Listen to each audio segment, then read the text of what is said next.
स्वागत है आपका कमोडिटी 360 में। मैं हूं मनीषा गुप्ता। और सरकार ने 25 लाख मैट्रिक टन गेहूं एक्सपोर्ट को मंजूरी दे दी है। क्या है कारण और कैसे इसे बाजार इंडस्ट्री देखती है, इस पर बात करेंगे। हमारे साथ जुड़ रहे roll of flour mills association के इंडिया के प्रेसिडेंट नवनीत चितलांगिया। नवनीत, शुक्रिया साथ जुड़ने के लिए। कैसे देखते हैं इस खबर को, क्योंकि काफ़ी समय से इंडस्ट्री इसको पुश करती रही है। वीट प्रोडक्ट्स को हमने यहाँ पर आते हुए देखी है और क्लियरली आप लगातार इसमें भी रहे हैं रिप्रेजेंटेशंस करने के हिसाब से। कैसे देखते हैं इस खबर को, क्या इम्पैक्ट आ सकता है? Good evening Manisha ji. आपको सबसे पहले बताऊं, सरकार ने इस साल देखा कि प्राइसेस गेहूं के ऑलरेडी बहुत नीचे चल रहे थे, तो उसको स्टेबलाइज करने के लिए और फार्मर्स को एक रेम्यूनरेटिव रिटर्न देने के लिए ये दो उद्देश्य से इस बार वीट एक्सपोर्ट्स को मंजूरी दी है, जो 25 लाख टन का मंजूरी पहले इनिशियल फेज में दी है। और जैसा कि हम देख सकते हैं, इस बार क्रॉप साइज जो आने वाला है वो रोबस्ट दिख रहा है, क्योंकि एकरेज ऑलरेडी 2% अप चल रही है, प्राइसेस ऑलरेडी डाउन है, सरकार के पास अच्छे स्टॉक लेवल्स मेंटेन्ड हैं, जिसके कारण उनको डोमेस्टिक फूड सिक्योरिटी की भी इतनी कोई चिंता वाली बात नहीं नजर आ रही है। तो इन सब कारणों को देखते हुए सरकार ने, और जो प्राइवेट हैंड्स में भी स्टॉक है लास्ट ईयर से, वो भी करीब-करीब 30 लाख टन वो ज़्यादा है लास्ट ईयर के कंपैरिजन में। तो ये सारे कारण जब सरकार ने इनको देखा, तो फिर सरकार को ये लगा कि भई डोमेस्टिक प्राइसेस को भी कंट्रोल करना ज़रूरी है, तो इसके लिए उन्होंने एक्सपोर्ट की मंजूरी दी है। तो ये एक बहुत अच्छा कदम है सरकार का कि एक्सपोर्ट को मंजूरी दी है, और इससे हम लोगों को भी दिखता है कि बॉटम लेवल जो व्हीट के प्राइसेस का है, जिसका अभी मार्केट अनुमान नहीं लगा पा रहा था, और बहुत दुविधा हो रही थी कि आने वाले सीज़न में बॉटम लेवल क्या जाएँगे, क्योंकि इस साल मार्केट को आपने देखा है कि मार्केट में प्राइसेज़ एकदम लो बने हुए थे गेहूँ के, और सारे स्टॉकिस्ट हों, चाहे ट्रेडर हों, चाहे मिलर्स हों, चाहे प्रोसेसर्स हों, सबको भारी नुकसान सहना पड़ा है। तो इन सब चीज़ों को देखते हुए जो कदम सरकार ने उठाए हैं, ये सराहनीय है, और हम एक्सपेक्ट करते हैं कि इससे हमारे बॉटम प्राइसेज़ फिक्स हो जाएँगे और गेहूँ में कम से कम घाटा तो नहीं लगेगा किसी को। ऑलराइट नवनीत जी, जैसे आपने कहा कि अच्छा खासा स्टॉक सरकार के पास है, जी हाँ, मल्टी ईयर हाइस पर है। प्राइवेट का स्टॉक भी ईयर टू ईयर यहाँ पर काफ़ी ऑन द हायर साइड है। किस तरह से अब ये खबर आने के बाद प्राइस इम्पैक्ट आपने देखा है as a knee jerk reaction, और यहाँ से क्या सेंस है, कितना एक्सपोर्ट हो पाएगा आपको लगता है? देखिए, अभी फ़िलहाल कोई भी मोमेंटम प्राइस में नहीं है व्हीट में, क्योंकि सबको दिख रहा है सीज़न एंड होने वाला है और नया क्रॉप एकदम रेडी। हम ईव पे बैठे हैं कि भई तुरंत आने वाला है, महीना भर की देरी है। तो अभी कोई भी मोमेंटम प्राइसेज़ में नहीं आने वाला है। सब अपने-अपने जो भी गेहूँ जिनके पास में है, प्रोसेसर्स हैं, वो अपना गेहूँ पीस करके खत्म करने में लगे हुए हैं। ट्रेडर्स हैं, वो अपना ऑफलोड करने में लगे हुए हैं कि अभी तो गेहूँ को निकालो, और आने वाले सीज़न की तैयारी चालू में है, कर रहे हैं सब के सब।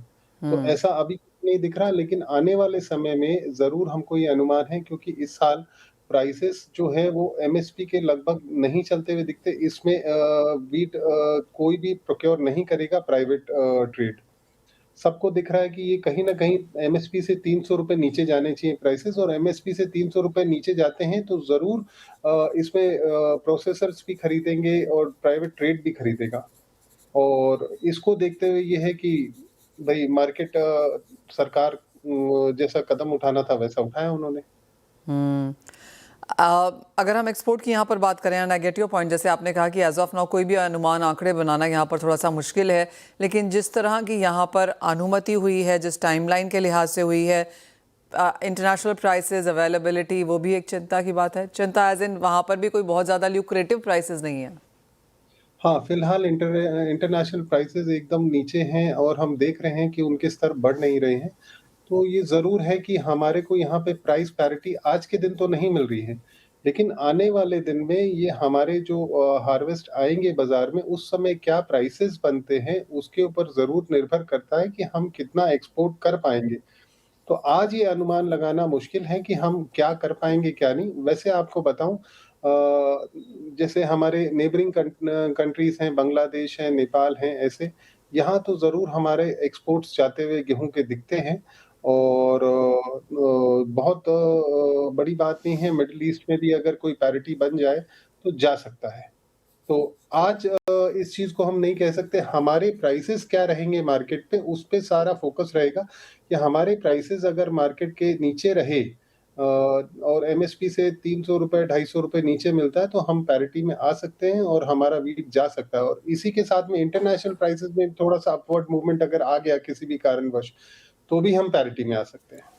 नवनीत जी, अगर एक चीज़ और देखें कि हम बाजार से बाहर रहे हैं और हम मार्केट्स में फिर से यहाँ पर आ रहे हैं, कितना इजी या डिफिकल्ट होगा यहाँ पर वापस अपनी मार्केट्स को रिक्लेम करना? एक बार डिफ़िकल्टी तो देखिए आती है, क्योंकि 3 साल से हमारे व्हीट और व्हीट प्रोडक्ट्स दोनों बैन थे एक्सपोर्ट्स के लिए। तो एक बार शुरुआत में तो डिफ़िकल्टी आएगी, लेकिन ग्रेजुअली वो चीज़ खत्म हो जाएगी और फिर हम रूटीन में आ जाएँगे और अपने मार्केट्स को रिकैप्चर कर पाएँगे, रिक्लेम कर पाएँगे। आपने कहा 250-300 रुपए एमएसपी के नीचे यहाँ पर प्राइसेस जाते हुए दिख सकते हैं। एक वर्स्ट केस सिनेरियो किस तरह से बनता हुआ नजर आ सकता है? वर्स्ट केस सिनेरियो देखिए, अब सारी बातों का ये है कि वर्स्ट केस में, क्योंकि इस साल सबने अपने-अपने हाथ जलाए हुए हैं। प्रोसेसर्स के भी हाथ जले हुए हैं, तो प्रोसेसर्स ये देख रहे हैं और सरकार के पास में एक बहुत बड़ा क्लोजिंग स्टॉक जाने वाला है। और ये भी अनुमान लगाया जा रहा है, क्योंकि एमएसपी बहुत ऊँची है, 2585 की है और उसपे ओपन एंडेड प्रोक्योरमेंट पॉलिसी है सरकार की। तो ये भी सबका अनुमान है कि सरकार को लास्ट ईयर के बनिस्बत इस साल 5 से 10 मिलियन टन गेहूँ और ज़्यादा मिलने वाला है। लास्ट ईयर सरकार को 30 मिलियन टन्स का व्हीट का प्रोक्योरमेंट हुआ था। इस साल सबका अनुमान है 35 से 40 के बीच में कहीं न कहीं ये फिगर्स क्लोज़ होंगे। तो अगर सरकार के पास इतना ऊँचा स्टॉक चला जाएगा, जिसका उनके पास में डिस्पोज़ल नहीं है, क्योंकि आपको पता है सरकार के पास केवल 21-22 मिलियन टन्स का ही डिस्पोज़ल प्लान है, जो वो अपने पीडीएस और अदर वेलफेयर स्कीम्स के लिए यूज़ करते हैं। उसके बाद में मार्केट में उनके पास कोई प्लान नहीं होता, वो मार्केट में ऑफलोड भी करते हैं, इसीलिए ओएमएसएस के तहत। राइट। तो ये भी अनुमान है कि अर्ली ओएमएसएस आ जाएँगी। प्राइसेज़ के लेकर के अभी किसी को कुछ पता नहीं है, सरकार अगले साल क्या प्राइसेज़ लाने वाली है। सब्सिडाइज़्ड प्राइसेज़ पे गेहूँ ओएमएसएस के तहत देगी या नहीं देगी, क्या है? तो सब उसको देख कर के एक नज़र बनाए हुए हैं कि हमको इस साल का ट्रेड कैसे करना है, हमको इस साल की प्लानिंग कैसे करनी है। तो ऊँचे भाव में मंडियों से माल खरीदने में कोई भी प्रोसेसर, ट्रेडर, स्टॉकिस्ट कोई भी इस साल इच्छुक नहीं है। सब देख रहे हैं कि नीचे भाव में जाएगा तो ही हम स्टॉक करेंगे, वरना हम स्टॉक नहीं करेंगे। एक फाइनल सवाल नवनीत जी, आपने कहा कि काफ़ी हद तक मार्केट्स ने इस बार अपना हाथ जलाया है। ऑफ कोर्स जिस तरह की प्रोडक्शन है, जैसी अवेलेबिलिटी थी, जिस तरह से प्राइसेस गिरे हैं, क्लियरली इंडस्ट्री के लिए बहुत बेहतरीन साल नहीं रहा, लेकिन क्या चीज़ आप यहाँ पर फॉरवर्ड लुकिंग तौर पे देखेंगे? फॉरवर्ड लुकिंग तौर पे मैं ये देखता हूँ कि अगर प्राइसेज़ नीचे में मिले, तो इंडस्ट्री के लिए एक अच्छा साल जाना चाहिए, उसमें लॉसेस नहीं लगने चाहिए, कैरिंग कॉस्ट लोगों की निकलनी चाहिए। लास्ट ईयर बहुत हेस्टी डिसीजंस में प्रोसेसर ने भी फटाफट माल को कवर करने की कोशिश करी। सरकार के पास भी क्योंकि स्टॉक्स नहीं थे, सरकार भी बहुत अपनी पूरी ताकत लगा करके और स्टॉक्स को बाज़ार से उठा रही थी। इस साल हमको ये दिख रहा है कि सरकार भी थोड़ा-सा एक आराम से प्रोक्योरमेंट करने की इच्छुक रहेगी, क्योंकि उनको पता है कि स्टॉक्स उनको ज़्यादा मिलने वाले हैं इस साल। तो वो भी देखेंगे कि जितना कम मिल सके और जितना ऑफलोड मार्केट में हो सके वो बेटर रहेगा, क्योंकि उनके पास में डिस्पोज़ल प्लान नहीं है। जी। तो इसको देखते हुए सारा डिसीजन होगा कि आने वाले समय में क्या होता है, क्या नहीं होता है, ये कुछ दिनों में सबको क्लियर हो जाएगा। ऑलराइट। नवनीत जी, बहुत शुक्रिया साथ जुड़ने के लिए। तो ऑफ कोर्स काफ़ी सारे इफ्स एंड बट्स हैं वहाँ पर, लेकिन एज ऑफ नाउ चीज़ें यहाँ पर थोड़ी सी बेहतर होती हुई नज़र आ रही हैं। सरकार के मेजर्स एक स्टेप पीछे होते हुए दिख रहे हैं, पर जैसे नवनीत जी हमें बता रहे हैं कि भाव गिरे हैं, फसल अच्छी है, सरकार के पास स्टॉक बेहतरीन है और साथ ही साथ प्राइवेट में भी यहाँ पर स्टॉक अच्छा खासा है। इंटरनेशनल मार्केट्स में अगर प्राइसेस नहीं बढ़ते हैं तो ऑफ कोर्स एक्सपोर्ट एक बार निकल के यहाँ पर आना थोड़ा सा मुश्किल रह सकता है। मिलिए तो बात हुई गेहूं की, लेकिन आपकी स्क्रीन पे सोना चांदी लेके आएंगे और हमारे साथ केडिया एडवाइजरी के अजय केडिया हैं। अजय जी नमस्कार। और कुछ मुनाफा वसूली फिर से यहाँ पर बाजार में बनती हुई नजर आई है। आई रिमेंबर लास्ट टाइम जब आपसे बात हुई थी, आपने कहा था मुनाफा वसूली अभी बाकी है, पूरी नहीं हो चुकी है। तो कितना किस तरह के प्राइसेस देखने को मिलेंगे? और इस हफ्ते तो चाइना भी मार्केट्स में नहीं है, तो क्या एक्सपेक्ट किया जाए? नमस्कार मनीषा जी, मुझे लगता है 2026 जब स्टार्ट हुआ था तो एक बिग बैंग के साथ स्टार्ट हुआ था और खत्म होते होते जनवरी, साल तो अभी पूरा बाकी है, पर जनवरी खत्म होते होते हमने देखा, चाहे सोना चांदी हो, चाहे हम बेस मेटल की बात करें, सभी में गिरावट है। बिल्कुल आज से चाइना मार्केट पिक्चर में नहीं है और आज यूएस मार्केट भी हॉलिडे मोड पे है। बट फिर भी जो जियोपॉलिटिकल फ्रंट पे कोई नए ऐसे अपडेट्स आ नहीं रहे। बट पिछले हफ्ते 2% की गिरावट हमने गोल्ड में देखी और चांदी में भी लगभग 8% की गिरावट देखी। ये दर्शाता है कि मार्केट में दबाव और बना हुआ है। इंटरनेशनल में मुझे लगता है जब तक प्राइजेस 5080 के ऊपर नहीं जाता है, हाई पॉसिबल हम 4860 4870 तक का सपोर्ट हम इंटरनेशनल गोल्ड में देख पाएंगे। वहीं चांदी ने एक स्ट्रॉन्ग रिजेक्शन दिखाया है $85 से, तो काफी ऊपर है। बट अभी तो प्राइजेस 80 के नीचे भी अगर टिकती है तो 72 तक का लेवल दिख रहा है। डेट मीन डोमेस्टिक मार्केट पे टाइमिंग तो गिरावट कंटिन्यू दिखाई दे रही है। 155 के नीचे अगर होल्ड होता है तो 151,500 तक के लेवल हम गोल्ड में देख पाएंगे। जबकि चांदी में मुझे लगता है कि प्राइजेस 2,35,000 से 2,36,000 तक का लेवल दिखा सकता है। ओवरऑल अभी भी लॉन्ग टर्म के लिए वेट कीजिए, जो भी इवेंट्स है उसको देखिए, थोड़ा ये हफ्ते में है बट अभी भी वीकनेस के साथ ही मार्केट ट्रेड करता हुआ दिखेगा। काफी लोग ये सवाल पूछते हैं अजय जी ट्विटर वगैरह पे कि क्या भाव यहाँ पर 2 लाख आते हुए नजर आएंगे फिर से चांदी के? फ्रैंकली चांदी में तो मुझे लग रहा है कि प्राइजेस 190 से 2 लाख का तो बेस बैर मिनिमम कंजर्वेटिव बनना चाहिए और मे बी पॉसिबल है, क्योंकि $70 एक ऐसा लेवल है मनीषा जी। मुझे लगता है यहाँ से अगर एक फॉल बैक आता है तो डायरेक्टली $54 तक का भी लेवल आ जाएगा, which could be around let's say 150 also. But to be very frank 15 दिन के ट्रेड में अब बोलना थोड़ा डिफिकल्ट है। बट हाँ, 2 लाख का लेवल आराम से हमें देखने मिल सकता है। कॉपर कैसे देखेंगे आप, क्योंकि कुछ सपोर्ट यहाँ पर लौटता हुआ नजर आया और काफी कॉन्ट्राडिक्टिंग खबरें यहाँ पर भी हैं। एक तरफ डिमांड की जो फॉरवर्ड लुकिंग डिमांड है उसकी बातें अभी भी की जा रही हैं एक्सचेंजेस पे, लेकिन इन्वेंट्रीज लगातार बढ़ती हुई नजर आई हैं। यहाँ पर किस तरह की सेंस बनती हुई दिखेगी? देखिए, एक्सचेंज की इन्वेंट्री और डिमांड दो डिफरेंट चीज हो चुकी है। बिकॉज पिछले साल हमने जो टैरिफ के कंसर्न देखे उसकी वजह से चाहे न्यूयॉर्क हो, चाहे लंदन हो, चाहे संघाई हो, हमने इन्वेंट्रीज को वहां पे पाइल्ड अप होते हुए देखा। बट अभी एज ऑफ नाउ चाहे इंडोनेशिया चाहे चिली, यहाँ पे जो सप्लाई कंसर्न है वो प्राइजेस को अब तक होल्ड कर रहा है। हालांकि चाइना मार्केट हॉलीडे पे है तो टेम्पररी जो हम लोग एक पुल बैक एक्सपेक्ट करके चल रहे थे वो ऑलरेडी आ चुका है 1200 के लेवल पे। बट हमने देखा था 1156 तक के लो भी बने। तो I am expecting a small pull back towards 1150 1160 के जोन में। यहाँ से भी अच्छा है बाइंग करने के लिए, but 1150-60 is going to be a good level. वहां से आप बाय करके चलिए। ये साल अभी भी कॉपर अंडर रेटेड है। मुझे लगता है ये साल में हम करंट लेवल से भी अगर हम बात करें तो एटलीस्ट बैर मिनिमम 30-35% का गेन मिलना चाहिए। साथ ही साथ क्रूड में अब क्या सेंस बन रही है, क्योंकि कल का दिन यहाँ पर इंपॉर्टेंट है। यूएस ईरान की सेकंड राउंड ऑफ कॉन्वर्सेशन यहाँ पर फिर से शुरू हो जाएगी। यूक्रेन पर कुछ बातचीत यहाँ पर आएगी। ओपेक, आईईए सब अपनी अपनी स्टेटमेंट्स यहाँ पर दे रहे हैं डिमांड सप्लाई को लेकर। सारे डेटा सेट को देखते हुए मार्केट खुद कंफ्यूज में। इसके लिए आप देखेंगे तो 70 के ऊपर ब्रांड बिल्कुल जा नहीं पा रहा, 66 के नीचे होल्ड नहीं कर पा रहा है। बट चार्ट्स के ऊपर पता नहीं फर्स्ट क्वार्टर में ऐसा लग रहा है कि $70 का लेवल ब्रीच कर सकता है। दैट मीन्स अभी भी जो अनसर्टेनिटी है, चाहे यूएस ईरान को लेकर बोलो, चाहे रशिया यूक्रेन को लेकर बोलो, वो अभी भी क्लियर नहीं है। तो अनलेस अंटिल क्लियरिटी नहीं आती, prices is going to be traded in a range of let's say 66 से 70। और डोमेस्टिक मार्केट पे आप 55 55.5 का बेस बन जाएगा, 6000 का हायर साइड पर रजिस्टर रहेगा। As of now watchful week है। आज तो छुट्टी है, चाइना हॉलीडे पे है, ओपेक है, ये सारी चीजों को देखना है। बट टाइमिंग तो मुझे लगता है कच्चे तेल में ज्यादा कोई क्लैरिटी नहीं दिखाई दे रही है। ऑलराइट, थोड़ी सी कंफ्यूज मार्केट यहाँ पर क्रूड ऑयल में और काफ़ी सपाट कारोबार बनता हुआ। और जैसे अजय जी हमें कह भी रहे हैं कि चाइना आउट ऑफ मार्केट है, आज यूएस मार्केट्स में छुट्टी है, तो बहुत बड़े मूव्स यहाँ पर होना थोड़ा मुश्किल ही है। कल बाजार जब यूएस में खुलेंगे तो ऑफकोर्स यहाँ पर कुछ न्यू ब्लड आता हुआ नजर आएगा।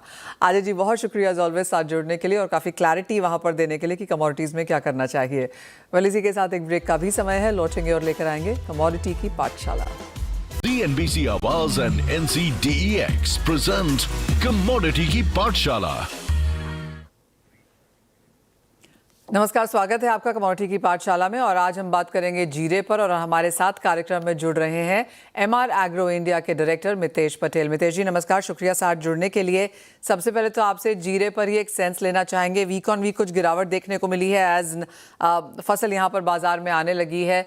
क्या कुछ फंडामेंटल्स हैं जो फिलहाल आप यहाँ वॉच कर रहे हैं? अभी जीरा अपने लेवल से एक अपना उसका लेवल बना रहा है। आने वाली फसल मार्केट में आ रही है। सामने हम देख रहे हैं कि फसल के फिगर्स भी आने चालू हो गए हैं और फेडरेशन का हमारा एक सर्वे भी स्टार्ट हो चुका है और 28 फरवरी और 1 मार्च को इसका सर्वे भी डिक्लेयर होगा कि क्या फसल है। और सामने डिमांड की कमजोरी मार्केट में दिख रही है और डिमांड की कमजोरी की वजह से मार्केट थोड़ा थोड़ा करके नीचे डेली इसमें आ रहा है। किस तरह की फसल, जैसे आपने कहा ऑफ कोर्स और 10-15 दिन में हमें वो नंबर मिल ही जाएगा कि कैसी फसल है, लेकिन एज ऑफ नाउ एक रफ एस्टिमेट क्या है?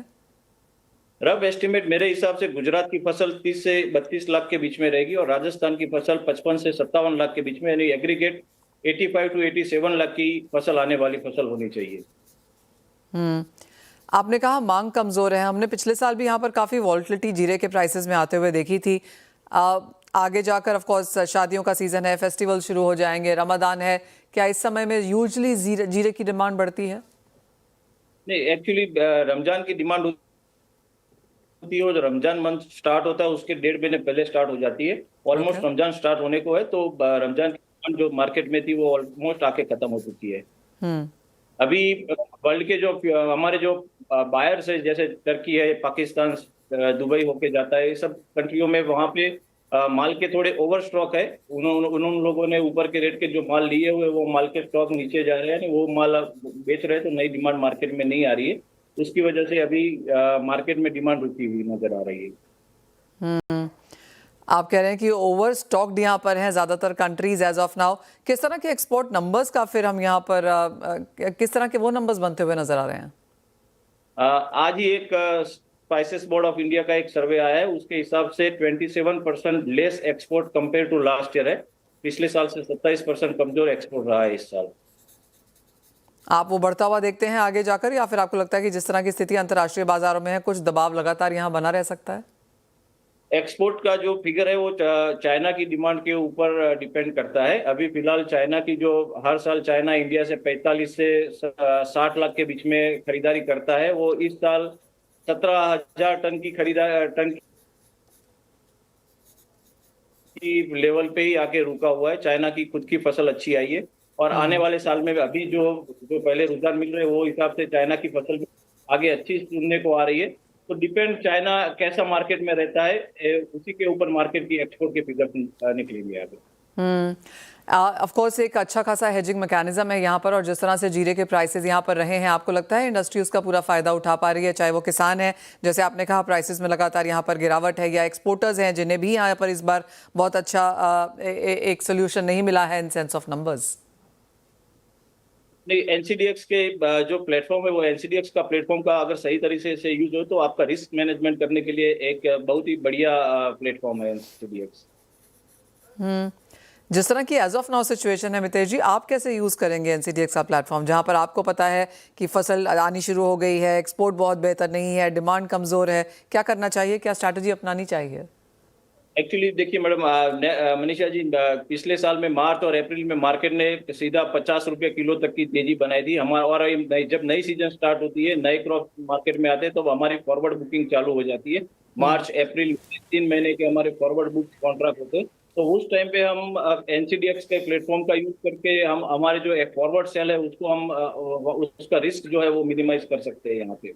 ऑलराइट मितेश जी, थ्रू आउट सप्लाई चेन क्या यहाँ पर इनफ लोग इसके बारे में अवेयर हैं, यूज कर रहे हैं उसे? किसान डायरेक्टली नहीं करता, हम जानते हैं बड़े किसान करते हैं, एफपीओज के द्वारा करते हैं, लेकिन एक्सपोर्टर्स, प्रोसेसर्स, ट्रेडर्स, स्टॉकिस्ट, क्या सब इसका यूज कर पा रहे हैं? बिल्कुल, अभी एनसीडीएक्स का प्लेटफॉर्म का यूज हमारे ऊंझा मार्केट से बहुत ही अच्छा हो रहा है, वॉल्यूम भी इसका अच्छा हो रहा है। आप देख सकते हैं कि दिसंबर और जनवरी में अच्छी खासी डिपॉजिट हुई थी, लोगों ने अपने जो फिजिकल स्टॉक थे वो उसको हेज करके एनसीडीएक्स में डिपॉजिट करवाए थे। तो एनसीडीएक्स का जो प्लेटफॉर्म का use day by day risk management के लिए अच्छा हो रहा है अभी। Point taken. मितेश जी, बहुत शुक्रिया साथ जोड़ने के लिए, फंडामेंटल समझाने के लिए, ट्रेडिंग स्ट्रैटेजी यहाँ पर बताने के लिए, ऑफ कोर्स आगे क्या एक्सपेक्टेड है जीरा एज अ मार्केट में वो भी हमारे दर्शकों के समक्ष रखने के लिए बहुत शुक्रिया आपका। वेल, इसके साथ फिलहाल इस कार्यक्रम में इतना ही समय है, मुझे भी दीजिए इजाजत, लेकिन आप बने रहिए सीएनबीसी आवाज पर। CNBC आवाज एंड NCDEX प्रेजेंट कमोडिटी की पाठशाला।